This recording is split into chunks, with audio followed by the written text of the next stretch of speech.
Halo teman-teman, ketemu lagi dengan saya Indah Mardiani dan Andi Mainaskova. Hari ini kami menuju ke sebuah desa yang bernama Cigudeg. Apa yang menarik dari desa itu? Desa tersebut adalah sumber tambang batu andesit. Lucunya, keluar masuk kendaraan pengangkut hasil tambang melalui jalan utama desa. Nah, seperti apa kehidupan di sana? Ikuti terus perjalanan kita hari ini. Yuk!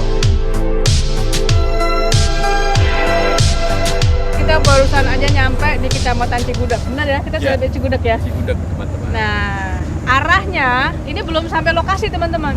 Lokasi kita di mana, Pak Adi? Di sana tuh, di gunung. Sebelah sana. Di Gunung gunung yang keroak. Yang keroak yang ada bahan galian yang ada tutup sana. Kalau yang di sana itu sudah bekas cerukan, tapi kita akan yang di sebelah sana. Gitu, teman-teman. Nah, ada apa di sana, Pak? Nah, kita akan lihat potensi CSR di sana, apa saja program CSR yang bisa kita lakukan di sana dan juga bagaimana sih sekelumit kehidupan masyarakat di sekitar tambang itu. Kabarnya sih pertambangan itu benar-benar terletak di desanya. Jadi penasaran banget sih. Supaya penasarannya nggak buat kamu bete, kita langsung aja ke sana.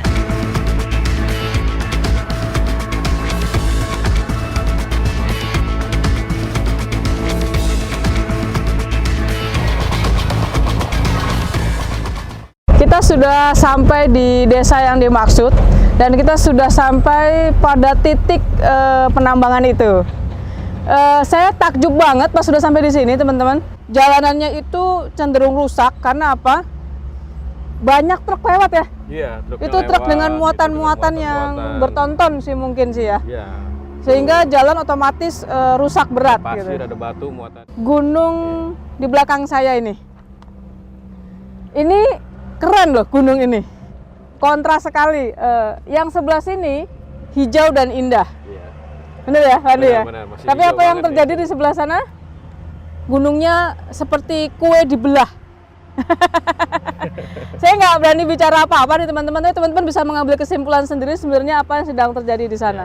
Sebenarnya sih boleh-boleh saja ini dilakukannya. Cuman kan memang tanggung jawab sosial yang harus dilakukan oleh perusahaan itu terhadap lingkungan sekitar. Benar ya, Pak Andi? Harusnya apa yang dilakukan, Pak, kalau kondisi kayak gini, Pak? Idealnya sih ada 4 pilar program yang bisa dilakukan sebetulnya, program pemberdayaan masyarakat. Seperti apa tuh? Yang pertama dari sisi sumber daya manusia ya. Sumber daya manusia mulai dari kesehatan, misalkan gimana pola hidup sehat orang sini. Kemudian dari pendidikan, gimana nih ada nggak sekolah-sekolah yang dekat sini? Atau jangan-jangan nggak sekolah. Yang kedua ada lagi dalam segi infrastruktur. Jadi infrastruktur ini banyak macamnya. Ada jalan, ada kemudian air bersihnya dari mana warga. Oh iya, ya, benar. Seperti itu. Terus kemudian apa lagi? Tiga juga bisa untuk perekonomian masyarakat. Oke. Ya contohnya setelah kan di sini, alamnya diambil. Betul. Ini banyak rumput nih, sia-sia aja nih kalau diginiin aja rumputnya nih. Oke, bisa peternakan. Ya, sapi, kambing ini bisa gemuk-gemuk nih makan rumput begini. Betul ya. Bolehlah sumber daya alam itu diambil karena untuk pembangunan juga. Betul. Tapi harus ada pengembalian gitulah ya untuk warga sekitar bagaimana memberdayakan ekonomi ketika tambang ini tutup suatu saat nanti. Mungkin kalau alamnya sudah habis kan nggak mungkin diteruskan juga gitu. Ya, community development-nya lah, program bina desa atau pengembangan masyarakatnya. Setuju. Jadi tidak terbengkalai, ya harus dimanfaatkan lah intinya. Ini banyak sumber daya yang bagus sekali bisa dimanfaatkan. Ini gunung-gunung loh, teman-teman percaya nggak kalau ini di sekitar Jakarta? Ini sekitar Jakarta, teman, tidak jauh dari Jakarta, hanya 1,5 jam dari pusat kota Jakarta. Iya.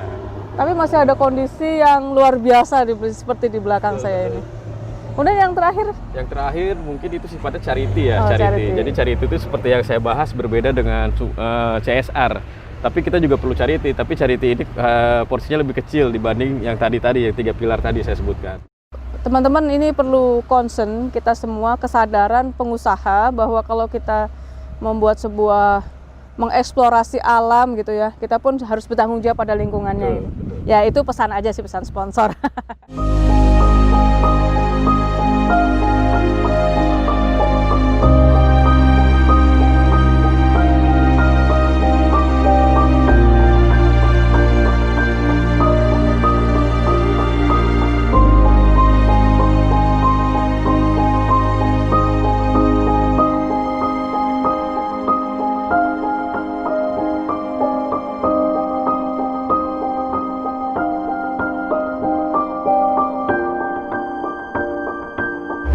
ini adalah jalur utama keluarnya truk-truk dari tambang. Nah, kita bisa lihat nih truknya lagi lewat nih, lagi muatan apa nih kayaknya nih? Muatan pasir. Ini Muatan namanya pasir. jalan hauling. Jalan apa? Hauling. Jalan Hauling itu jalan pertambangan tambang, gitu. Ya, jalan, Oh, jalan gitu. tambang, ini jalan hauling. Nah, ini truk yang mau masuk di pertambangan, teman-teman. Nah, ukuran truk-truknya kira-kira segini-gini ya dari tadi ya? Ya, ini sekitar 1 ton lah muatannya. 1 ton? Lebih 1 ton. Oke. Nah, ini banyak nih teman-teman. Nah, ini kita bisa lihat dari arah sebelah sana yang akan menuju ke pertambangan dan yang ke sana yang sudah Jadi muat, di sini sudah ada arah muatan. kosongan, di sana baru arah muatan. Muatan itu artinya setelah menambang. baru Setelah ke sana, menambang. baru. Heeh.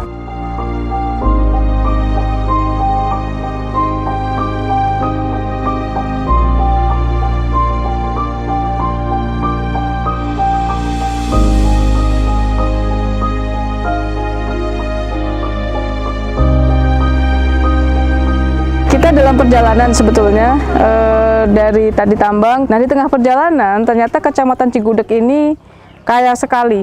Bahkan ada tempat wisata namanya objek wisata Gua Gudawang. Nah, objek CSR juga salah satunya adalah memberdayakan wisata-wisata yang ada di lingkungan itu. So, kita mau masuk ke dalam, teman-teman, kita lihat kondisi wisatanya seperti apa. Katanya di sini ada misteri air di bawah tanah. Ayo kita ke sana.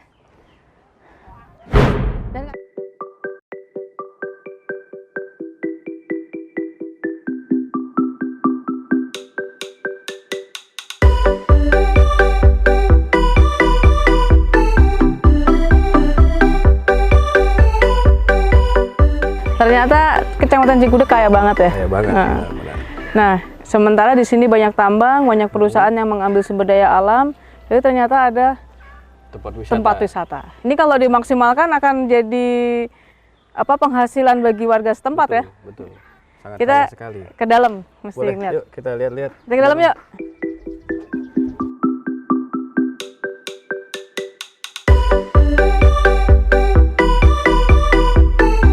Ini salah satu guanya nih, teman-teman. Yang ini gua apa, Mang? Gua Simenteng namanya. Nah, ini kita perlu turun dulu nih, teman-teman. Turun agak dalam juga ini.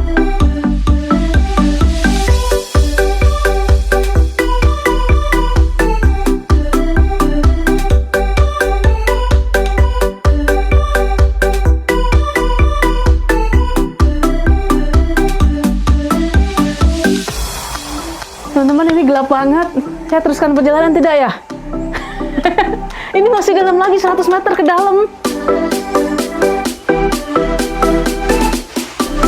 Bismillahirrahmanirrahim. Ya Allah, mimpi apa semalam ya?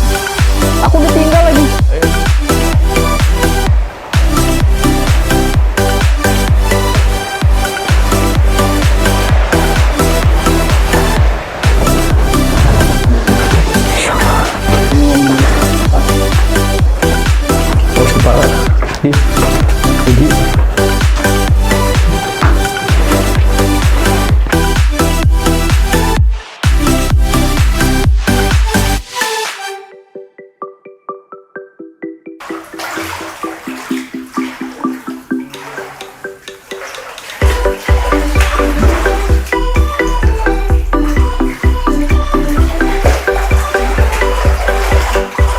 Jadi kalau ada di sini tuh, kalau orangnya sini, Oh, ini direkam gini nggak apa-apa, Mang?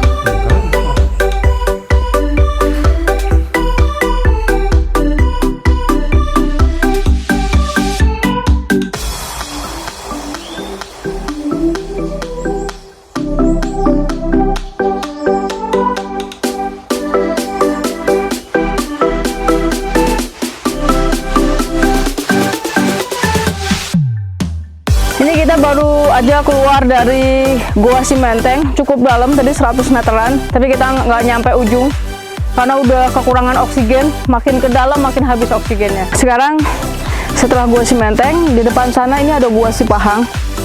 Menuju ke sana guanya. Cuman mohon maaf teman-teman, kalau 300 meter saya nggak bisa ke sana, sudah energinya sudah habis. Karena masih ada satu gua lagi yang saya mau tunjukkan lagi ke teman-teman semua kayak apa guanya. Oke, kita langsung ke gua yang terakhir.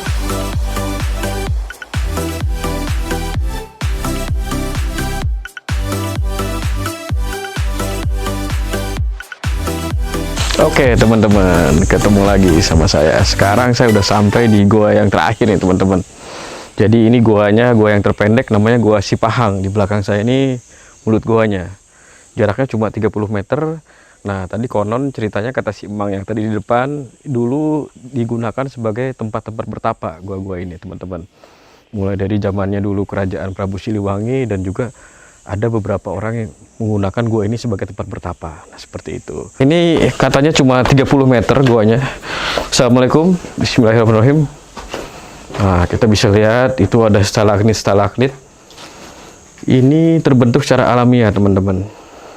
Bagus sekali. Saya udah capek jadi saya nggak sanggup lagi untuk ke bawah nih. Agak pengap juga soalnya.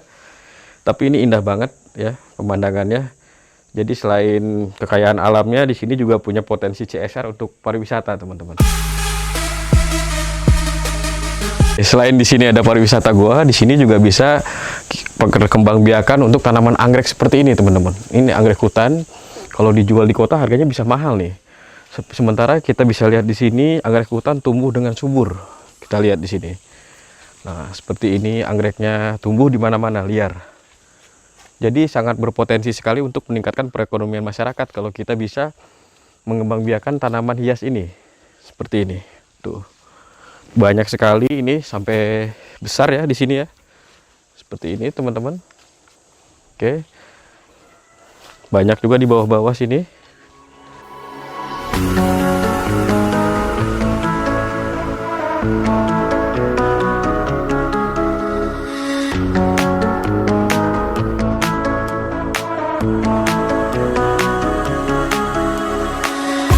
Gimana perjalanan kita hari ini? Seru? Seru banget nih, melelahkan tapi seru banget. Melelahkan tapi asik teman-teman. Asik. Jadi kita banyak menemukan fakta dan ide-ide tentang program CSR itu bisa berjalan. Kita tadi kan ke desa Rengas Jajar. Rengas Jajar. Nah, memang kita temuin fakta bahwa truk-truk yang mengangkut hasil tambang ini melewati tengah desa. Ya, jalan desa. Jalan desa itu digunakan sebagai apa itu? Jalan hauling. Jalan hauling, keluar masuknya hasil tambang. Nah, ini harus diperhatikan. Kemudian apa yang lagi yang bisa kita temukan? Potensi bisnisnya ya Pak Andi ya? Itu banyak sekali. Apa saja itu? Potensi rumputnya yang hijau, Ya, betul. savananya yang luas. Ini kalau untuk peternakan the best. Betul banget. Tuh. Punya tubuh-tubuh. Kerbau, sapi, kambing, ayam itu oke sekali. Perikanan juga oke ya? Karena juga oke. Oke. Karena ada aliran sungainya tadi. Betul. Cuman yang perlu kita sarankan adalah pendidikan yang lebih baik ya. Ya, Karena hanya pendidikan. sekolah SD negeri yang tadi terdapat ya. Ya, cuma ada SD yang dekat di situ. Di negeri terdapat di situ. SMP-nya jauh banget. SMP-nya ya. tidak Ke kota. terlihat. Tidak terlihat. Apalagi SLTA Iya, betul. nggak ada. Kemudian apalagi tuh Pak? Yang paling cocok diterapkan di sana mungkin saat ini adalah untuk perkebunan ya. Perkebunan. Nanti kita lihat betul. perkebunan pisang, kemudian ada Ada singkong, anggrek juga loh, jangan salah anggrek loh. juga. Iya ada anggrek. Anggrek. Anggrek bisa dibudidaya di sini. Anggrek. Subur banget anggrek. Dan yang paling seru kita kemana? Kita ke goa tadi. Kita ke Goa teman-teman. Goa Godawang. Goa Godawang. Kameramen kita masuk ke goa, baliknya deg-degan teman-teman. Udah nggak tahu gimana ada tuh. Saking dalamnya. Karena semakin dalam oksigen makin kecil. Makin kecil. 170 meter kedalamannya bayangin. 170 meter kedalaman perut bumi. Oke. Tapi kalau ngelihat karang-karangnya itu karang loh, bukan batu. Ya, loh. jadi dulunya katanya laut ya itu ya. Karena ceritanya dulu kita tahu yang lalu laut lah itu. Nah, ini kalau potensi ini dieksplorasi menjadi potensi wisata yang the best, wah ini keren loh. Ya, betul Keren. banget pokoknya. Ini bisa mendatangkan wisatawan asing. Ya, teman-teman. Oke, nah ini adalah ide-ide CSR yang mungkin bagi penggiat CSR di sana, teman-teman saudara kita di sana yang sedang melakukan CSR juga, ini bisa jadi ide. Jangan lupa Desaku Sejahtera bersama Mkons Indonesia. Mkons Indonesia.